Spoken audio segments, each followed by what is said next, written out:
to the conversation. That report you just saw has given an introduction of what we are discussing today. We are looking at Bamise's mother and Andrew Ominikoron's death sentence. But joining us on the conversation this morning, to shed more light into this issue and, look at the reactions gotten from the verdict that was given. We have with us here Tonia Ojenagbon, who is the founder, Tonia Bruised but Not Broken Rape Survivors Foundation. You're welcome to the conversation. Thank you very much for having me. So this issue needs no introduction. I mean, everyone knows about what has happened recently based on this case. But then let me ask you now, what was your reaction when you heard about the verdict? I was happy he was sentenced to death. Not apologetic about that. I was also sad on the other hand because Bamise is not here to see that we got justice. Bamise's case is very peculiar because this girl practically did everything right. She ticked all the boxes. She was learning handiwork. She was training to be a high-end fashion designer. She would leave the outskirts of Lagos, come to the highbrow area of Lagos, Chevron, just to learn how to be a high-end fashion designer. She was coming back from work that day, and she decided to board a government-owned public transportation system, the BRT bus, which we all think is the safest right now. The drivers are registered, it's owned by the government, and you know that they've done their checks before the drivers are employed. So she felt safe inside that bus. Unfortunately, immediately she sensed danger. She quickly did a voice note. Thank God for that smart move. We would never have been able to know what happened to Bamise. She did that voice note, she sent it to friends, and she sent it to family. This happened on the 26th of February, 2022. 3 years ago. Her body was found at Qatar Bridge. 9 days later, she was raped, thrown out of the bus, and thrown out naked. Her naked body was found at the Ebuteru, as is of Qatar Bridge. I want to applaud the family. Her phone was switched off, but the family, they had to trace the phone. Location. They traced the location, and with that, they were able to trace the phone of the driver of that bus.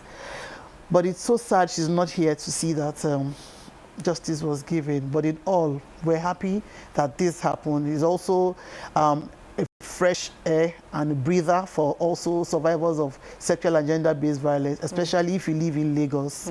Yes. Now this verdict took, or this case took 3 years. And I was looking at some comments on, social media, and people were saying it took so long. Why did it take so long? 3 years is a long time. And then for some, were happy that and applauded, the judicial system for justice, but while some still felt that 3 years was a long time. What's your reaction to that? Yes, I also feel that 3 years was a long time, but I thank God that at the end of the day, we got justice. At some point, we were discouraged, but we just said, okay, let's see. Another thing is, I need to applaud the Lagos state government. I've worked severally with them on cases of GBV, so I knew that this case was not going to be thrown out. I knew that the DPP was going to do everything to get justice for Bamise because we trust the leadership of Dr. Jide Martins. So though it took long, but we knew that we're going to get justice at the end of the day, which we did. So the Lagos state government has this zero tolerance for any form of GBV. This is going to serve as a deterrent to others to know that you have to pay for bad behavior. There are consequences. Yes, once you are caught. And the good thing about it is in Lagos State, the punishment for rape is life imprisonment. And because he was also charged for murder, that's why he has been sentenced to death by hanging. And we're just praying and we expect that the governor will sign that consent and let this guy be hanged so that it will actually send a public message that you cannot commit this kind of heinous crime in a state like Lagos State, because a lot of parents who have young girls are actually scared. I am one of them, because you will tell your child to enter BRT bus because you know that it's safe. If this can happen in a BRT bus between Aja and Oshodi, it's scary. So I think the government has to, this particular case is very peculiar. They have to do something to serve as a deterrent. Yes, I know they sent them to prison, but this one, the judge said he should be hanged. Let him be hanged. All right, even with the level of awareness that we have going on today and public outreach, we still find out that cases of domestic violence or gender-based violence somehow is still prevalent. Why is that? Okay, you know, we were still relatively a traditional and a very religious society. First of all, these cases, because now the government has come out to say cases of GBV are not family issues. Formerly, they were family issues, and a lot of the time, the family would not want you to talk about it. Take, for instance, the case of rape. Your family would not want you to talk about the fact that you've been raped. Your mother doesn't want anybody to know because she's wondering who would marry you. I will use myself as an example. I was raped by my uncle when I was a child. So when I began to talk about it, my family didn't find it funny. And I can tell you for free that some of my family members don't talk to me till date because I had to make that public. Why? My mom is a leader in a very popular denomination, and it was like tarnishing the family image. But you see, the thing is, any form of gender-based violence is not a family issue. So now you can report. The case can be prosecuted. It is a criminal offense, you know, and I like the fact that the Lagos State has stamped its foot down to say that, okay, under the criminal laws of Lagos State, there are penalties for both sexual assault, both for rape, even for domestic violence. It is not a criminal matter again. And can I kindly quickly add this, that if you live in Lagos State, there's some police stations where, designated police stations, where the officers have been trained to handle cases of GVV. They have the family support unit. So if you want to report any case of gender-based violence in Lagos State, when you get to the police station, ask the officer at the desk that you want to speak to the officer at the gender desk, or you want to speak to the officer at the family support unit. They're the ones who have been trained by the Lagos State agency responsible for GBV, the Domestic and Sexual Violence Response Agency. They've done lots of trainings for all these police officers, so the cases will be handled. There's no hiding place again, and it's no more business as usual. If you report the case, there's a toll-free line that you can call. It's a Lagos State government toll-free line, 08000 333 333. It's a 24 hours line, and once you call, you get help. And when you look at the way this case turned out, do you think it's a turning point in the cases of gender-based violence and violence against women? I won't really say that, but what I want to say is that verdict, that thing that that judge said, Her Lordship Justice Sekina Soneke said, he should be hanged until life slips out. I want that thing to be done. It will serve as a deterrent. Now, the thing is, when they're sent to the prison, I'm not a lawyer, so the lawyers will say, okay, they have a right to appeal. They would appeal the case, like one of the cases we saw, the case of Dr. Femi Olaleye. He was convicted to life imprisonment because he defiled his wife's niece. And after 1 year, he went to the Court of Appeal and he was discharged. But the good thing now is the Lagos State government has taken that case to the Supreme Court. We're going to Supreme Court. I want a situation where the verdict that this particular judge has given is carried out to the letter, so that other people who are committing this, because a lot of the people who are perpetrating this evil, they know that, oh, okay, you will take me to the police station. One of the cases that we got convictions for, Bishop Feyi Daniels, because of the Court of Appeal that released Dr. Femi Olaleye, Bishop Feyi Daniels too has gone to the appeal. And his survivors are scared, already worried. You know, releasing Dr. Femi sends jitters down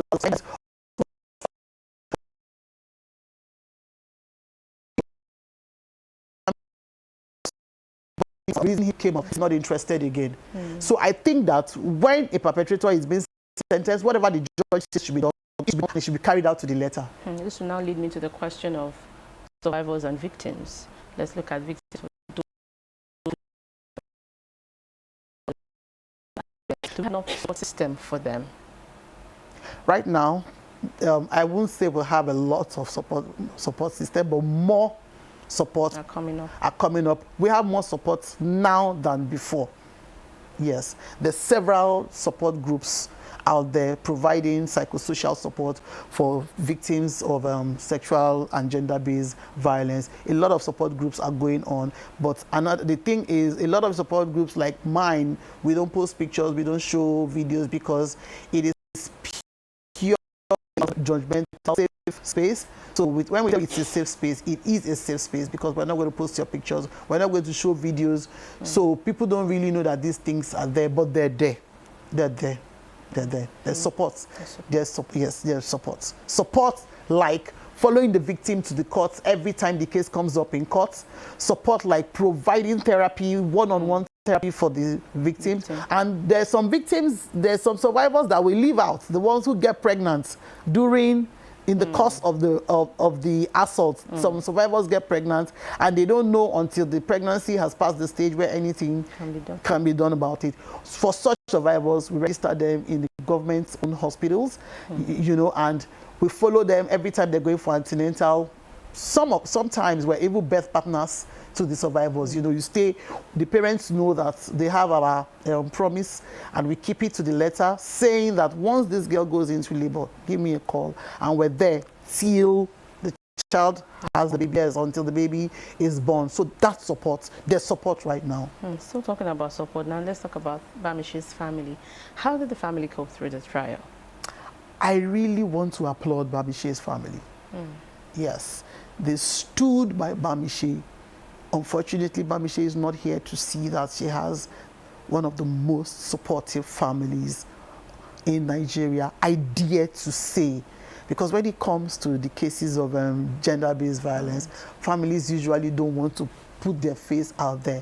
But Bamise's siblings, her parents, they were out there in the public saying they want justice. They kept talking, even when it would look like the case wants to fizzle out, they will come out again to say, oh, they were always present in court. They were there and they stood until the end. I want to applaud them.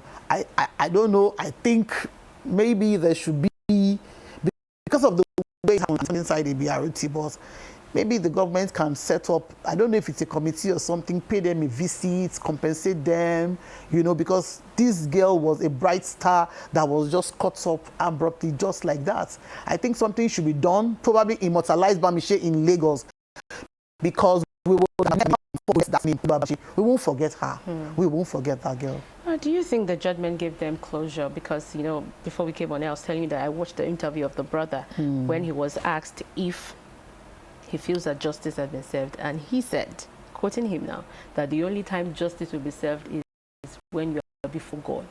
And put the scripture in the Bible, but you know, you have dealt with them, and so do you think that they feel like justice has been served? I think if Bamise was still alive, yes, because a mother lost her child. Yes, and the fact when you talk to them, that was like the shining star of the family. Yes, so they're happy the guy didn't go scot-free, but the family is also saying that there were accomplices. This guy didn't do it alone, and they would be grateful and happy if the accomplices can be brought to book. Let them also pay for the crime that they committed. I think that would give them final closure. But for now, there's one step. Yes. We're glad that Mr. Andrew, or whatever he calls himself, is going to pay for the crime. Yes, we're glad about that. All right, let's also talk about the role of men, you know, in the fight against gender-based violence. I know that, yeah, a lot of awareness. You have men now coming up to speak up, but more still needs to be done. So, as your foundation, what do you do to ensure that even men are carried along in the fight against gender-based violence and rape? Okay, like you said, more men have started speaking up, which is very applaudable. We have there's a foundation called Men Against Rape. Yes, and they talk to men a lot. I used to run a support group for men, but I had to stop because the men were complaining that I said it was an all-men thing. Why am I a woman and I'm the one convening it? So I had to stop at some time, you know. But more men are beginning to speak about it. But we're saying that we want more fathers to speak about it. You have daughters, you have sisters, you have mothers. You know, if you speak to an agency like the Mirabel Center, a sexual assault referral center in Lagos State, they will tell you that they've seen clients like an 80-year-old woman, and during COVID period, an 80-year-old woman was raped by a 24-year-old man. You know, so we need more men to come and speak against stuff like this. You would ask, what is an 80-year-old woman wearing? Then we've seen a situation where a 3-year-old child was also defiled by an adult. You know, I have carried a child, a 4-year-old child who was defiled by the father, and the child, you know, couldn't walk any longer. I carried that on me, and all I could do was just cry, take her to the Lagos State Teaching Hospital. So we need more men to come out. Women are speaking. We have male voices speaking, but we're advocating that we need more men to come out and speak out against gender-based violence. All right, still going back to the case of Bamise now, talking about the family saying that they are still accomplices. But a report here, let me just read it out. The court, in arriving at its judgment, considered the case of the prosecution and held that although no eyewitness directly saw Ominikoron committed the acts, circumstantial evidence and the victim's dying declarations pointed clearly to his guilt. Furthermore, the defendant's refusal to report the matter to his office and for running away to a remote village before his arrest showed a guilty mind, which assisted the court in arriving at its conclusion. So if you now look at his behavior or his act, would you say that there were other people supporting his act? In one of the interviews, he actually said it by himself, that he picked up 3 other guys. He actually said it by himself. Now, if he wasn't, why did he run away from Lagos? Because he was caught in a remote village in Ogun State. Why run away? Why didn't he report the incident immediately when he got to the office? Why didn't he do all of that? You know, and for him to admit that he picked up 3 other people, who are those 3 people that he picked up? Why did he put off the lights inside that bus that night? I really wish he would give us these answers. Why did he put off that lights? And we will still thank Bamise again for having the initiative to quickly do that point. Yes, immediately he switched off that light, and she didn't know what else to do. She did the right thing. That child did the right thing. But alas, well, where we are.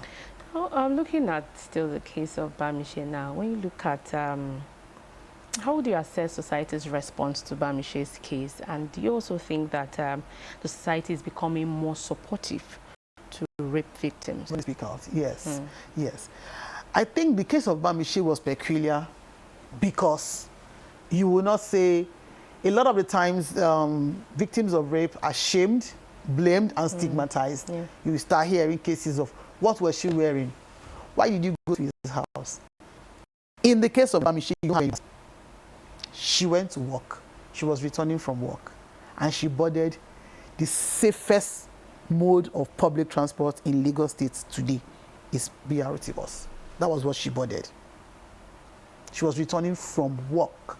So when her case came out, and Nigerians heard the details of the case, this is a very responsible child. This is a very focused girl. She knew what she wanted in life. She wanted to be able to make beautiful dresses. She was training to be a high-end fashion designer. Probably because of her focus and tenacity and the way her life was cut short. Now her body was found naked on the bridge 9 days later. Yes. So Nigerians are good people. Nigerians are empathic people, you know. There is nobody who will hear the story that won't be broken. I saw an article this morning. It was a man who wrote it, and he said he's so scared because he has girls. And I said, oh, good. Our men are beginning to talk.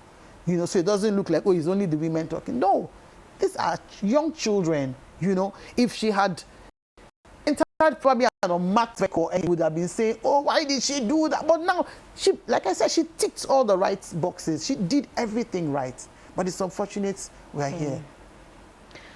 All right, before we go, what message do you have for families who are still hoarding for victims or victims who have not gotten the courage to speak out. And what message do you have for them? Okay. First of all, I want to say thank you to the other ladies who came out to collaborate Bamise's story, who came out to say, oh, this guy also did something like this to us, because their case also helped the case in court. I want to say thank you. We don't mention names of survivors, but their names are public out there. We want to say thank you to the three of you who were bold enough to share your story, to say this particular guy had done this when you also boarded the BRT buses. And for families that are hurting, you will be fine. It's the journey to wellness is not an easy one, but you will be fine. One step at a time. Justice has been gotten for Bamise. For the people who haven't spoken, help is available. Like I said, if you live in Lagos State, because I live in Lagos State, there's a toll-free line that you can call. It's a government agency, and once you call them, you give them the details of what is happening, they will swing into action. And that number is 08000 333 333, and the name of the agency is the Domestic and Sexual Violence Response Agency, Lagos State. Thank you. Thank you so much, Tonia Ojenagbon, for shedding light on this issue.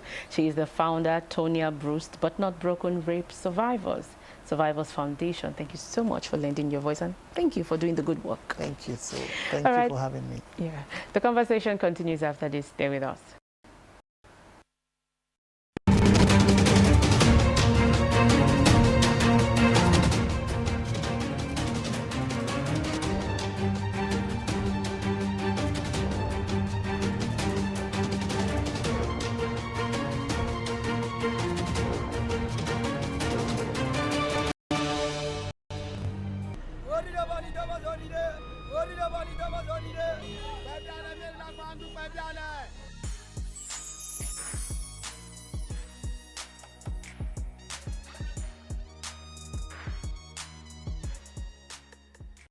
December 15, I'm coming from a computer village. So I go work there. As I'm coming back for Jota, they pick my phone. So after them pick it, the guy that you sit with me, as we are going, immediately say, "Come the driver, he did, I feel para." I say, "Drop down." I say, check my pulse. So my phone don't disappear. So from there I go get another one. But I really thank God. So far I still there alive.